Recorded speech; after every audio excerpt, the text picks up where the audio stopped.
27th of September it is, whatever you're watching from East Africa and around the world. This is Citizen News at 1. I'm Johnson Mwakazi. Now, the International Criminal Court Trial Chamber hearing the case against Deputy President William Ruto and, of course, former radio presenter Joshua Arap Sang has retreated into a private session to consider whether to adjourn the trial further in order to allow Ruto to participate in national duties following the Westgate terror attack. Ruto's defense, led by Karim Khan, wants the adjournment extended for a further 2 weeks so that the trial resumes on October 14th. But the prosecution has opposed that application, saying further delay would have far-reaching psychological implication on the first witness, who is yet to complete her testimony, and other witnesses, of course. The victim's lawyer, on the other hand, left it to the discretion of the court.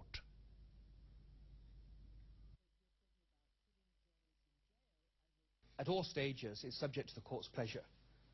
Whatever the court say will be complied with. So there should be no misapprehension about that.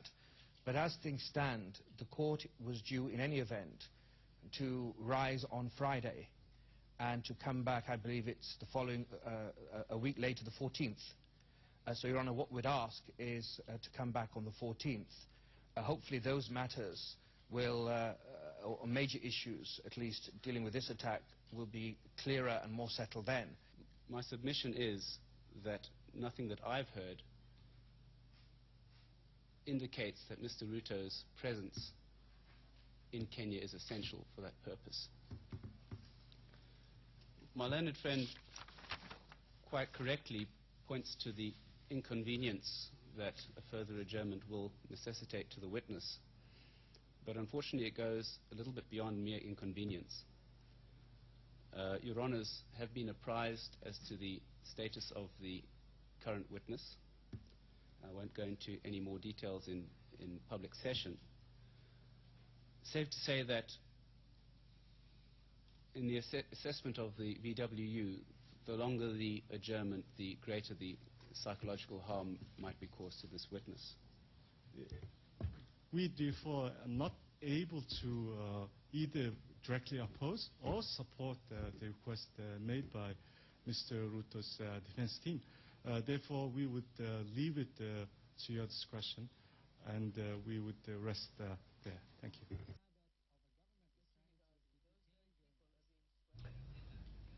Well, of course, it's the 6th day since the tragic Westgate Mall incident.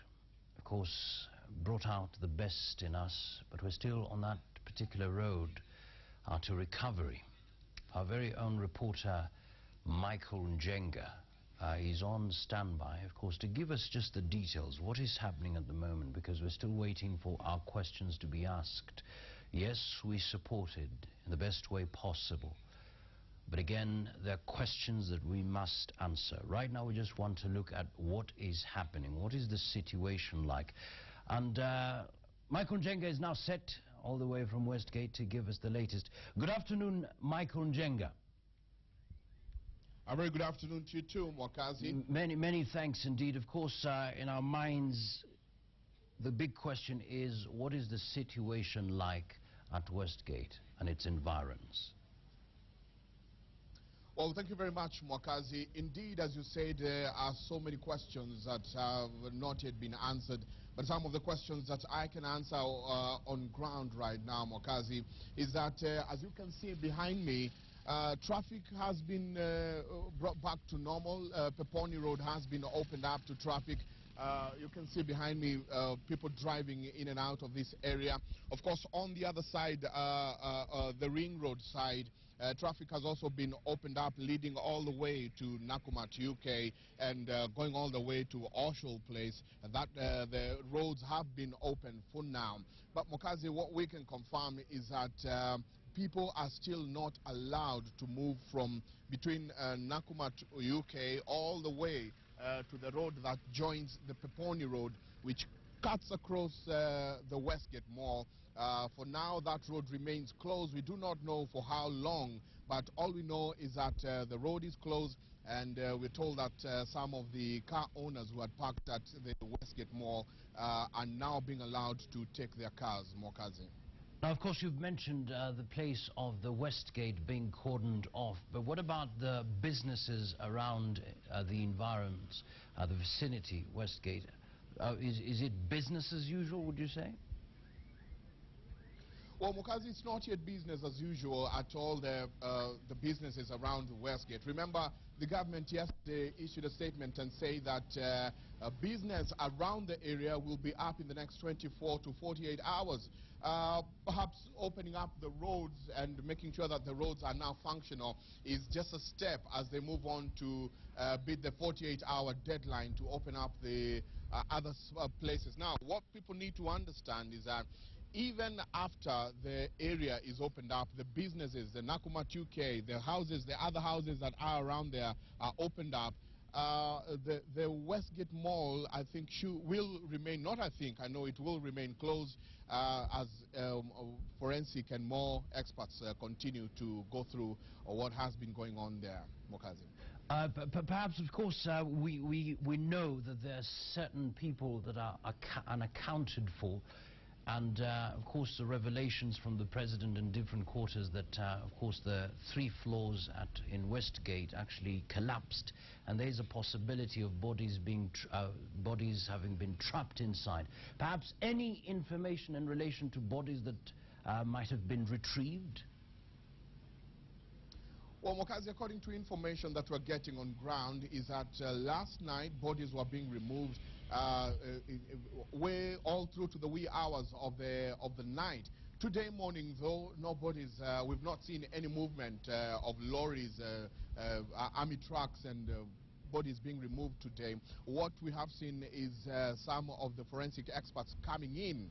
Well, maybe in the better part of the day, we will be getting to know how many bodies have been removed so far and what they've been able to get from the site so far. But information is that last night they were removing some bodies which were taken to different places. Maybe we're hoping that as the day goes by, we will get to know how many bodies they have recovered from the site, and if people are allowed to go and collect their loved ones. Perhaps a final question. Of course, the Westgate really suffered a major blow in terms of destruction. But is there a timeline, perhaps, when we will be informed as to exactly what happened at Westgate and when business will be operational? Is there a timeline? Well, Mokazi, first and foremost, this is a building that is estimated to be worth billions of shillings. And we've been showing pictures of how the parking area caved in about 4 floors down. So it is really to the city planners to go there and make sure that they get to assess the area. They get to know whether the building is fit to be reconstructed or the building has to come down. You see, at the end of it all, it's all about the safety of the people who will be getting back to that building. So the city planners will have to make a survey, go there and do a survey to get to know, is the building going to be brought down, the whole of it, or is the building safe enough to be reconstructed back? And Mokazi, only time will tell how long that will take. Many thanks indeed, Michael Njenga, for that update. We totally appreciate, of course, reporting all the way from Westgate. Traffic has been sorted out, Peponi Road and the different roads around Westgate have been opened, so traffic is flowing, and then of course business as usual. Business will start, especially in around Westgate. It will start in the next 48 hours, but that is subject to confirmation. And then of course the place of some bodies were retrieved yesterday, so the number 67 people who have been confirmed dead. We might be receiving other numbers coming in, but we'll be giving you details later on. But in the meantime, we want to get you back to The Hague, where the proceedings are actually going on, and then immediately after that we'll come back and finish up with the news. Don't go away. Adjournment currently scheduled to take place from the 7th to the 11th of October. Proceedings will continue. The decision of the chamber takes into account the report of the VWU. That effectively ends the chamber's ruling on the request. I only need to make one announcement so that parties are informed. On Wednesday, the 9th of October, this chamber will not sit because of proceedings in other cases that need to use the courtroom. That is the end of the ruling and the announcement.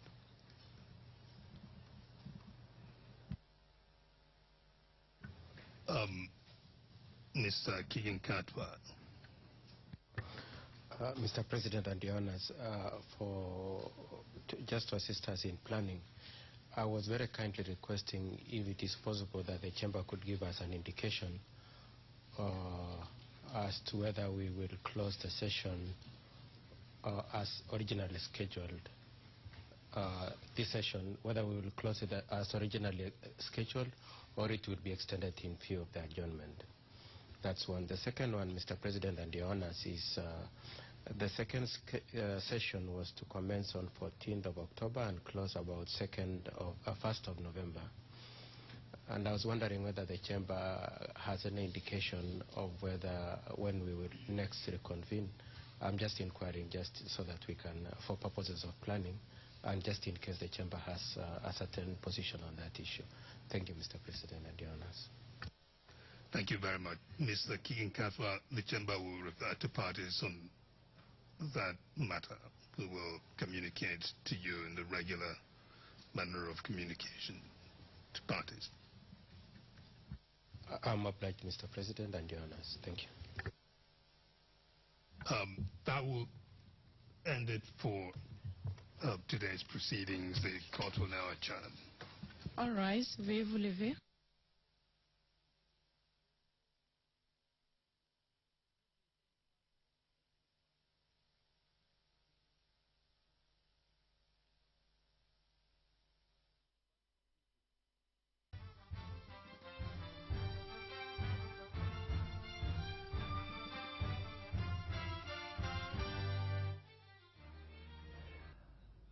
All right, welcome back. Of course, that was a proceeding basically focusing on the ruling as to whether Deputy President William Ruto will be required at The Hague for the trials or not. And that was based on a request by defense lawyer Karim Khan.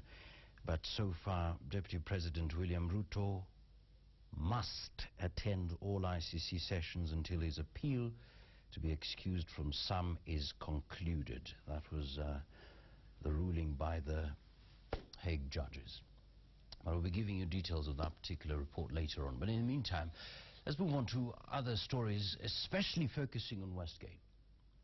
Even as security teams and investigators clear the Westgate mall rubble and comb the scene for useful leads, many questions surrounding the terrorist attack and its aftermath remain unanswered. The contradicting information by senior government officers have only served to fuel speculations and rumors on possible answers to the questions. For instance, it is apparent that the government's mathematics on the number and fate of the victims, survivors and terrorists are not adding up. Willis Raburu has been taking a critical look at the official version of truth and summarizes the information gaps into 5 questions that are screaming for answers. For 3 days, the Westgate Mall was under siege as officers drawn from various security agencies battled to reclaim it from terrorists. But amidst the gallant efforts, there lie several questions. There are no women, actually. It is very clear that it's only men. Some men had dressed like women to mislead the situation. Question 1. Who exactly were the terrorists? In the early stages of the attack, it was believed that the infamous White Widow was behind them. The authorities, however, have been reading from different scripts. Some men had dressed like women to mislead the situation, but all the terrorists are male. From the information that we have, 2 or 3 Americans, and I think so far I've heard of 1 Brit. And the Brit was a British-born woman? Woman. And she's, I think, done this many times before. Earlier on, in our previous briefings, we indicated that there was no indication to suggest that there is a woman terrorist. But going forward, we are all hearing possibilities and information. So, are all the terrorists dead? And if the White Widow was indeed not part of the operation, why then would Interpol issue an arrest for UK national Samantha Loswaite, quote-unquote, at the request of authorities in Kenya? Common sense suggests the request to Interpol confirms the infamous White Widow was part of the terrorist siege. Confounding the matter is whether the terrorists were members of the Al-Shabaab or Al-Qaeda, or was it an alliance of evil? That Al-Shabaab has been working with others. And are you talking about with other Al-Qaeda affiliates and wannabes all over the world? Absolutely, absolutely. Which brings us to question 2. How many terrorists were there? Said yesterday that unconfirmed information has it that the terrorists could be between 10 and 15. We do not want to delve into the gender issue for now. We say, if I say 10 were killed, no, we have killed 5 terrorists. And we say we have 10 of them held up for investigation with security agencies. That is the official figure that the government gave. But the figure fails to add up. The government admits to killing only 5 of them. Although Olelenko insists the number of the bodies under the rubble are insignificant, he has nevertheless ruled out the possibility of anyone, presumably including the terrorists, still being alive. Military sources put the figure to between 25 and 30 terrorists. So, where are the rest of the terrorists? A source told Citizen Television that it was impossible for the 15 people to fit into the 2 cars that came in, and it is believed that some of the terrorists were already at the mall where they had rented a shop for more than 6 months. Question 3. What is the fate of the hostages? The government had reported that the terrorists initially held 30 hostages. However, sources tell Citizen Television that the number is higher than this. But this is what the Cabinet Secretary had to say. Up to now, we strongly believe, because of the operations we have undertaken, that there is an insignificant number of bodies still held up. The plot around the fate of the hostages thickens when the Red Cross figures of unaccounted for persons stands at 61 is considered. So, how many hostages were rescued and where are they now? Perhaps the immediate question Kenyans are asking each other was whether the security agencies were in the loop about the attack. So, question 4. Did the National Intelligence Service have information about the attack? Nairobi Senator Mike Sonko believes so when he said 2 women were reported to have information about the attack. Meanwhile, Parliament asked this. And unless we do a proper audit, Mr. Speaker, then we can come up and say National Intelligence Service failed. So we must be practical enough to say, is it about time we need a new intelligence unit, intelligence service? Over the last few years, since terrorism became a major threat in this country, we've been receiving threats. We've been preempting several, but this was unfortunate that it happened. Credible sources say some of the terrorists may have gained access into the country late last year, while the rest came in between January and June this year. The suspects rented houses in Westlands near the mall, some as close as a walking distance. When asked about this plan, this is what the government said. Whether the terrorists hired a shop in the mall is a rumor we have heard just like you. So, what other rumors will come true? And finally, question 5. How many people died, and could the missing people be part of the dead? This is the ultimate question, whether the hostages were killed by the terrorists or by the collapsing building, an issue that has also remained tricky. So where does the truth lie? 5 questions that almost sum up the mystery that is the Westgate attack.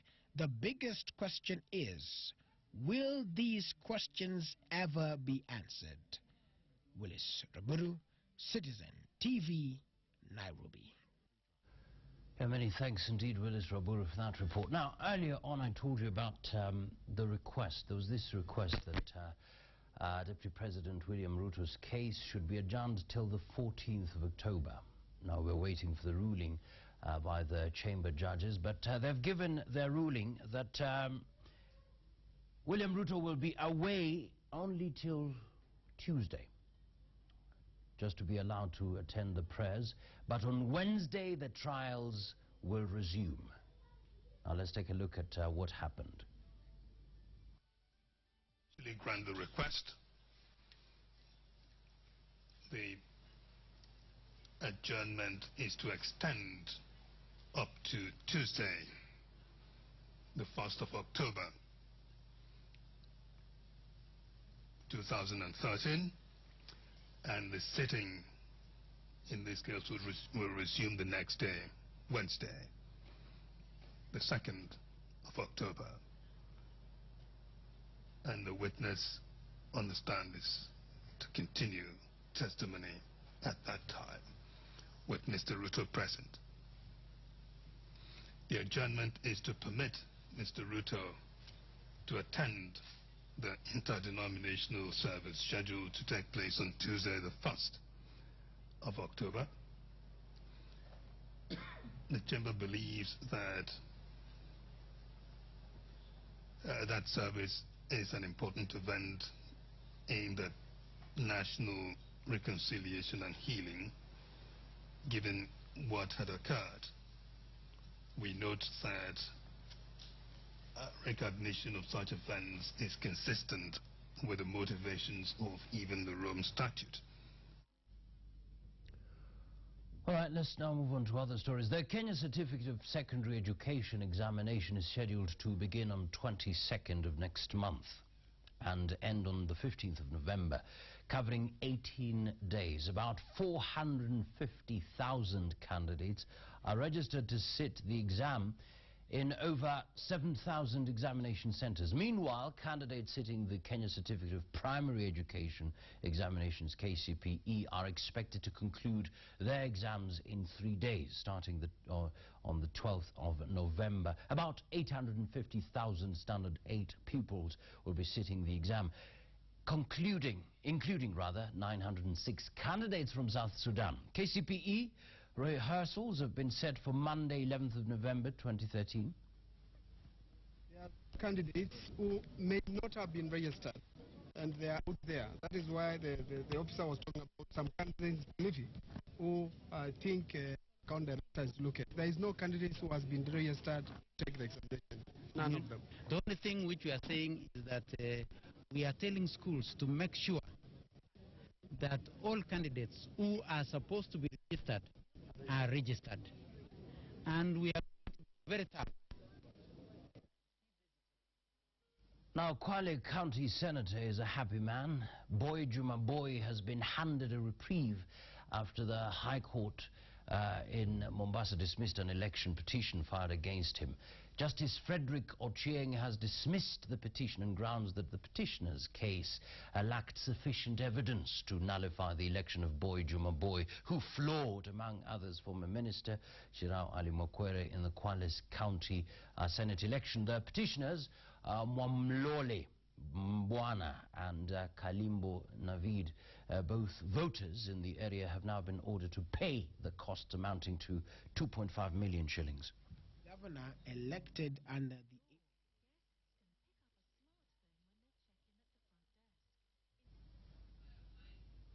the... It is also a sigh of relief for Juma Boy's counterpart in Lamu, Senator Mohamed Tiaba, after Justice Cecilia Gazua dismissed a petition against him, saying Tiaba won the Lamu County Senate seat in a free and fair manner. The same goes for Tharaka Nithi County Governor Samuel Ragwa, whose petition has also been dismissed. Tharaka Nithi County Women Representative Beatrice Nkatha retains her seat as well after the court dismissed a petition challenging her election. Then just to redo that particular report so that you get the footage in relation to that, it's important to get the full detail. I beg your pardon for that technical glitch, but Kwale County Senator Boy Juma Boy has been handed a reprieve after the High Court in Mombasa dismissed an election petition filed against him. Justice Frederick Ochieng has dismissed the petition on grounds that the petitioner's case lacked sufficient evidence to nullify the election of Boy Juma Boy, who floored, among others, former Minister Chirao Ali Mokwere in the Kwale County Senate election. The petitioners, Mwamlole Mbwana and Kalimbo Navid, both voters in the area, have now been ordered to pay the costs amounting to 2.5 million shillings. As he was the only... Now, it is also a sigh of relief for Juma Boy's counterpart in Lamu, Senator Mohammed Tiaba, after Justice Cecilia Gadua dismissed a petition against him, saying Tiaba won the Lamu County Senate seat in a free and fair manner. The same goes for Tharaka Nithi County Governor Samuel Ragwa, whose petition has also been dismissed today. Tharaka Nithi County Women Representative Beatrice Nkatha retains her seat as well after the court dismissed a petition challenging her election.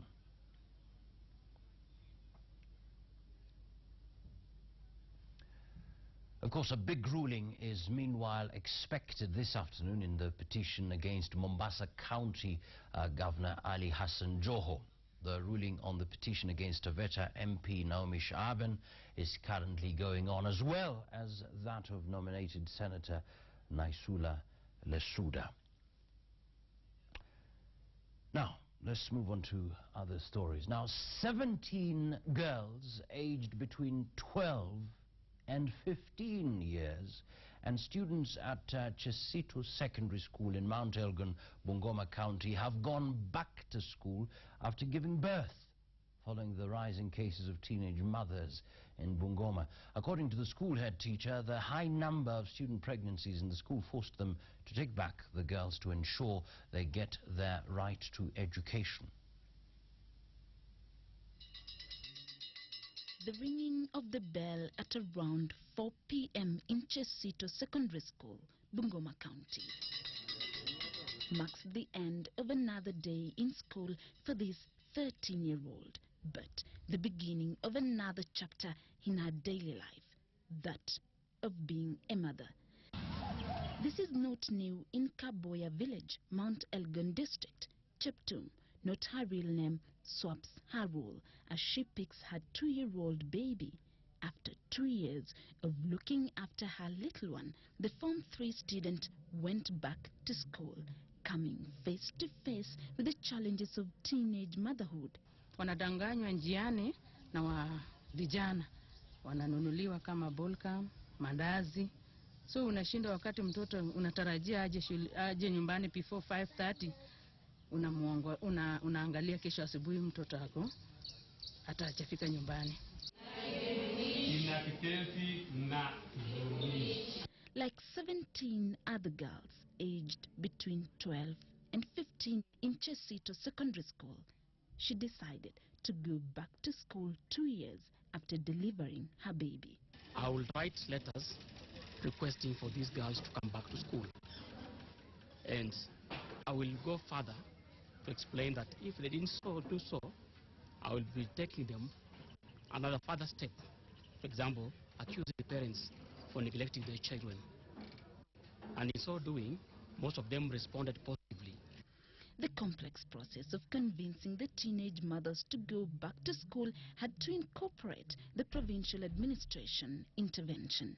Lakini mali inaleta shida. Hawa hawatambui ni nani amewapatia mimba. Inakuwa jambo ngumu sana. In 2011, the school had 8 underage mothers who sat the Kenya Certificate of Secondary Education, KCSE, and their performance was commendable. The other challenge is most of the girls would want to get time to go back home and breastfeed their children. For them, a another chance to go back to school marks a new chapter. Judy Westgate, Citizen at 1. So teenage mothers, and it's absolutely shocking to know that it took ball gums and biscuits to actually deceive those little girls, 12 to 15 years old. On our feedback question, we want to ask you, who is to blame over teenage pregnancies? We want to make it absolutely interactive. Who is to blame over teenage pregnancies? What do you think? Send your comments to 22422, that's 22422. Please include your name and location in a statement or two after your yes or no response, and we'll be glad to sample some of them during this particular bulletin. You need to do that ASAP right now. In the meantime, the fight against female genital mutilation in the Maasai community continues to be approached from different angles. More than 90 girls in Narok North have graduated after they underwent an alternative rite of passage organized by the World Vision. The girls underwent a series of training and were made aware of the content of the anti-FGM legislation. Speaking during the graduation ceremony, Narok County World Vision manager Benedict Ololoju said the alternative rite of passage offers a platform for the girls to be sensitized on how to say no to FGM. Since the alternative rite of passage was initiated, the rate at which FGM is practiced has dropped from 99% to 54%. On her part, Narok County Women Representative Soipan Tuya termed the act as criminal, emphasizing the need for intensive sensitization. Maisha kwa ukamilifu.